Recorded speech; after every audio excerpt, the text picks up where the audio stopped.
What goes in the conclusion chapter? Isn't it just a high-level summary of the discussion? It is not just a high-level summary of the discussion chapter. It does way more than that, and it's a really important part of your dissertation, so you need to make sure you get it right. I'm Dr. Elizabeth Yardley, and for the last 20 years I've been supporting social science graduate students through their dissertations at master's and PhD level. In that time I have come across a lot of dull, lackluster conclusions, and I know how this happens because by the time you get to your conclusion chapter, you have completely run out of steam and you just want to get this damn thing written, you want to get it done, and you want to submit it. But the really important thing you need to remember here is that your conclusion is one of the last things that your examiner is going to read in your dissertation, and as such it's a really good opportunity to score some points with them.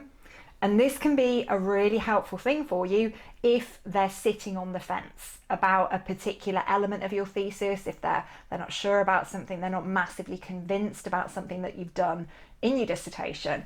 If you write an absolute standout conclusion that has them going, wow, that is going to help them come to that decision about what grade or what outcome to give you. A great conclusion can sometimes be just enough to get them thinking, maybe this deserves a slightly higher grade or outcome than I was going to give it. So take this opportunity, use it, don't fritter it away. And in this video, I'm going to give you these key headings that you can use to structure your conclusion chapter. Before we get into that, I just want to mention that last week I did a video about the chapter before the conclusion chapter, so the discussion chapter. If you're feeling a bit like meh about your discussion chapter, definitely go and check that out. I will link to it up here. Okay, so let's dive into the conclusion chapter sections. And you want to start the conclusion chapter just by giving a quick recap for your examiner of the main aims and objectives of your dissertation. Now, keep this super high level. You don't need to go into the level of detail that you went into in the introduction of the discussion chapter, if that makes any sense. Yeah, hopefully it does. I will just kind of reiterate that again. So when you're writing a discussion, when you're writing a conclusion, before you get into the meat of each of those chapters, you want an introductory section of it, essentially, when you're bringing the examiner's mind back to what it is that you're actually doing, what it is that you've actually done in your study. So you'll have that in your discussion chapter, you'll have an introductory section of it. You also need an introductory section in your conclusion chapter where you very briefly refer back to the aims, to the objectives of your dissertation and tell your examiner what it was that you were trying to achieve by doing this study. So literally keep it really short, really snappy, just a couple of sentences. What did you want to achieve when you set out on this journey, and how did you achieve it? Super simple, super short, and then move on to the next section. Oh, almost forgot actually, before we do that, I'm going to put an example summary sentence on the screen here so you can see the kind of thing that I'm talking about here, the level of detail that I'm encouraging you to go into, which is not very much.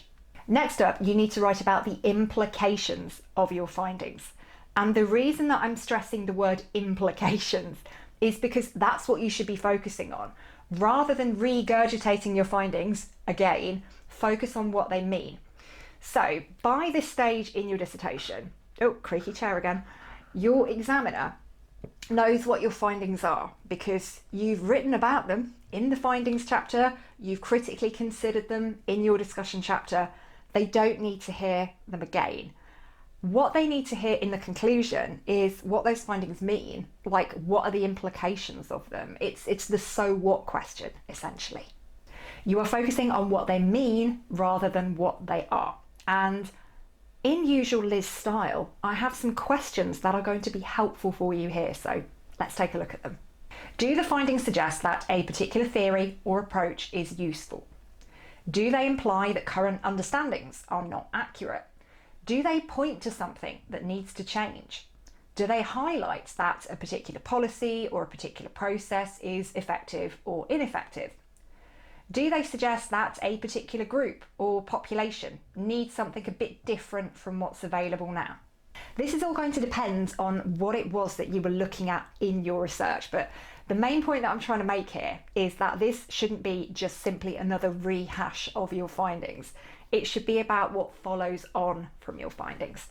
Next up, you need to identify who could benefit from your findings, who could benefit from your dissertation.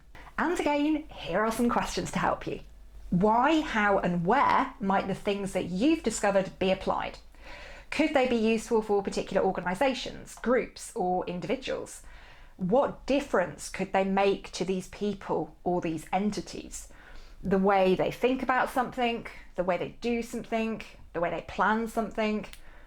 What situations might people or organisations find themselves in where the things that you found out in your study might be helpful to them?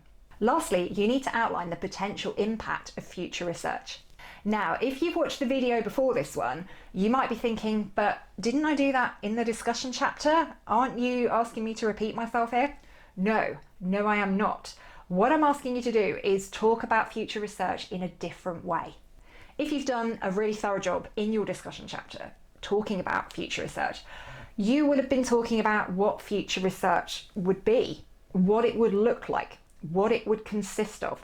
But in the conclusion chapter, you're writing about future research in a different way because you're thinking about the implications of that future research. And here are some questions. What would the future research that you wrote about in the discussion actually do? Would it enable more detailed understandings? Would it enable us to explore how different people experience what you studied? Would it enable us to do a more rigorous investigation of a particular model or a particular theory? What might future research result in or lead to? What might happen as a result of further research taking place in this area? So what will the outcomes of future research be? And that's it, we're done. That was a very quick overview, whistle-stop tour, whatever, of the headings that you can use to structure your conclusion chapter. So now you're clear on what you need to include, the order in which you need to go, and the level of detail in which to go into. You can now go and write a fantastic and amazing standout conclusion chapter, which is going to have your examiner going, ooh, that's rather good. And that is the last thought that you want them to have when they look at your dissertation. You want to finish strong, okay? And hopefully you can do that now.